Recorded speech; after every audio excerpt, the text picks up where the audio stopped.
कर्म त्यावेळेस लक्षात की निषिद्ध काय, जे अर्पण तुम्ही करू शकत नाही, आणि त्याला म्हटलेलं आहे निषिद्ध कर्म, जे अर्पण तुम्ही करू शकत नाही. म्हणून अर्पण करणारी वस्तू ही पवित्र पाहिजे.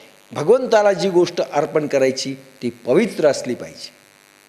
तिच्यामधनं पुण्य उत्पन्न झालं पाहिजे 2, तिच्यामधलं भगवंतही प्रसन्न झाला पाहिजे 3, आणि व्यक्ती देखील जी अर्पण करतोय तोही प्रसन्न पाहिजे 4, आणि पाहणाऱ्यांनाही ती सुख, समाधान, शांती आणि आनंद लाभला पाहिजे. त्याच वस्तू उचित म्हटले आणि त्याच फक्त भगवंताला अर्पण करायच्या.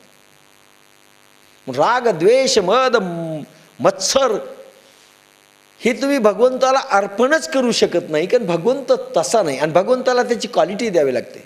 राष्ट्रपतीला तुम्ही 1 किलो गांजरं नेऊन दिली, चालतं का? त्याच्यात तोडीचं द्यावं लागेल ना तुम्हाला. भगवंताला ज्यावेळेस कर्म द्यायचं आहे तर भगवंताची क्वालिटी पाहूनच तुम्हाला कर्म निर्मिती करावी लागेल आणि कर्म अर्पण करावं लागेल. लक्षात घ्या काय म्हटलं. अरे जावयाला काय द्यायचं ते आपलं स्टँडर्ड ठरवतो. जावयामध्ये आणि आपल्या गुरुमध्ये फरक करतो आपण. जावयाला टॉप क्वालिटी असते, गुरुला ते धुतलं की फाटलं पाहिजे.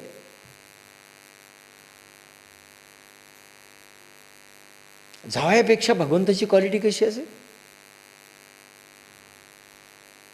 जावयाला भीतीने देतो, प्रेमाने नाही, कारण पोरगी आणून सोडी. पण भगवंताची क्वालिटी काय, भगवंताला कसंही समर्पण चालतं. तुळजा भवानीला ज्या साड्या अर्पण केल्या जातात त्या साडी घालून दाखवा बरं एखाद्या बाईने. जी साडी ती बरी आहे, ती बोलत नाही म्हणून मारलंच असतं एकेकाला तिनं. तुम्ही घालून दाखवा ती साडी असती म्हणली असती, आणि मग मला अर्पण करा.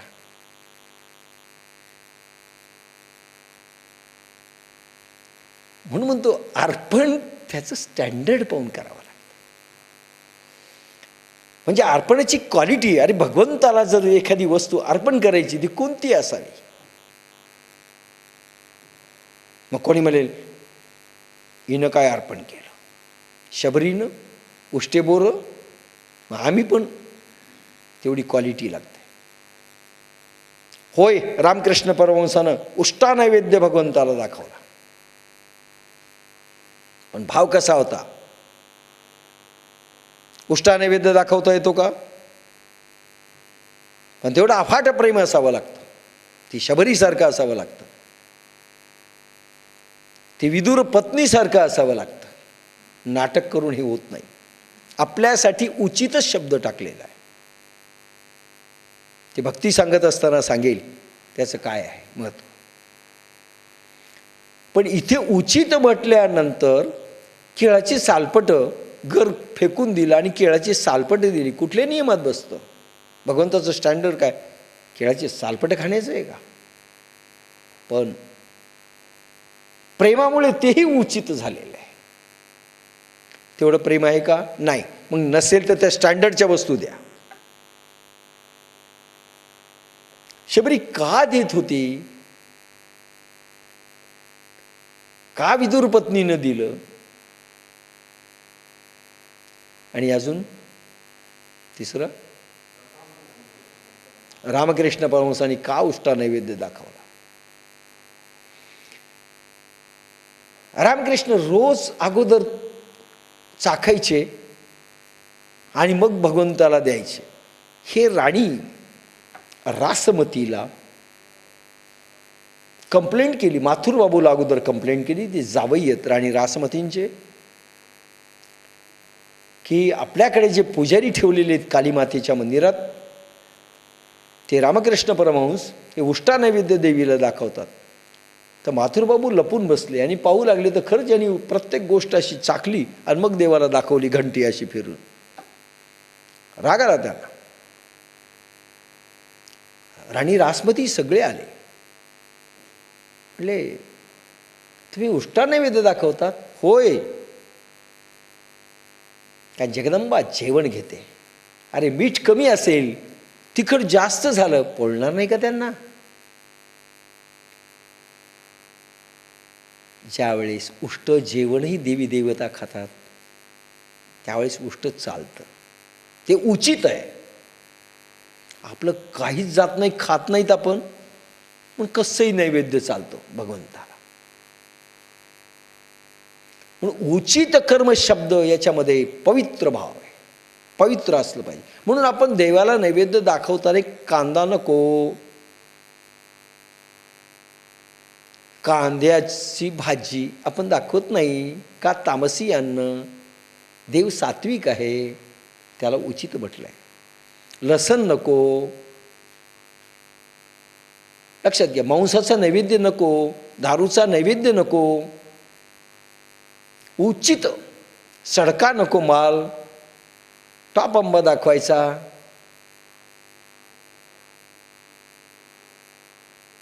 म्हणजे त्याला उचित म्हणजे कर्म करताना अशीच कर्म करा जे भगवंताच्या स्टँडर्ड प्रमाणे तुमच्याकडून कर्म झाले पाहिजे. कारण ते प्रत्येक कर्म भगवंताला अर्पण होणार आहे. म्हणून ते पुण्यशील आलं पाहिजे, ते पवित्र असलं पाहिजे, ते पुण्यमयी असलं पाहिजे. त्याला उचित म्हटलेलं आहे.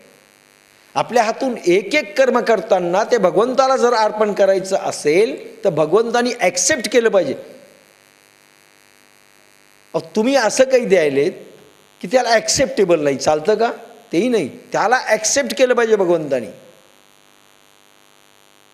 त्याला उचित म्हटलं आहे. नाही तर हत्ती देऊन टाकला, चला तुम्हाला दान दिलं आहे, तुम्ही ठेवला पाहिजे बरं का, मला माहीत नाही.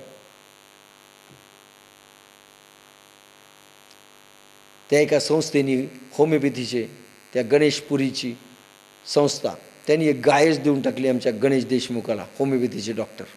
ते आणून त्यांनी बांधली अंगणामध्ये. आता रोज शेण. ती म्हणले काय ताप झाला म्हणले तिला, आता कुठून माणूस आणू, एका गायी करता. ती देऊन टाकली म्हणजे गणेशपुरीला. आता धड म्हणले ती महाराजांनी दिली म्हणून तिला विकता येत नाही, फार बर्डन झालं ना. उचित कर्म असं भगवंतावर बर्डनही झालं नाही पाहिजे. भगवंताला आवडलं पाहिजे. पाहुण्याला आपण आवडीप्रमाणे देतो ना. जसा एखादा पाहुणा आला तर त्याला, अरे मुलगा घरी आला नापासून, तरी आपण त्याला काय काय आवडतं तसं करतो की नाही? त्याला भजे जरी आवडत असले त्याला करतो, इडली सांबर, मसाला डोसा, काय काय त्याच्या आवडीप्रमाणे करतो. मग भगवंताला ज्याची आवड आहे तेच कर्म केले पाहिजेत ना, आणि तेच अर्पण केले पाहिजे. नाही तर मुलाला जी आवडत नाही ती आई अर्पण करायला लागली. घे, तुला लिंबूचं लोणचं आवडत नाही ना, मग आधी खा. पण भगवंताला जे आवडेल, भगवंताला जे रुचेल, शास्त्रसंमत असेल, सुख देणारं असेल, पवित्र असेल, प्रेममयी असेल, भगवंतालाही ते दिल्यानंतर तुम्हाला प्रेम निर्माण व्हावं तुमच्याविषयी, आणि तुम्हालाही देताना आनंदाने प्रेम व्हावं की मी भगवंताला देतोय. पण प्रत्येक कर्म अर्पण करण्यायोग्य पाहिजे, साजेसं पाहिजे, त्या क्वालिटीचं पाहिजे, त्या पवित्रतेचं पाहिजे. त्याला उचित म्हटलंय. तरी उचित कर्मे अघवी, तुवा आचरोणी मज अर्पावी. दुसरा शब्द येतो आचरोणी. आधी तुम्ही ते करा. आचरोणी. गप्पा फक्त मारल्या भगवंता तुला अर्पण. रुचिराचं पुस्तक वाचलं, पुरणपोळी कशी करावी, आणि भगवंता पुढे पारायण केले 11, भगवंता नैवेद्य दाखवलं, ॲक्सेप्ट कर. आचरोणी शब्द आहे. आचरण म्हणजे स्वयंपाक करून मग अर्पण कर. पुस्तकाचे पारायण नको, आपलं फक्त पारायणच चाललेत. लक्षात घ्या, आचरोणी शब्द आहे. प्रत्येक कर्माचं आचरण कर. ती कर्म ॲक्सेप्टेबल आहे भगवंताला.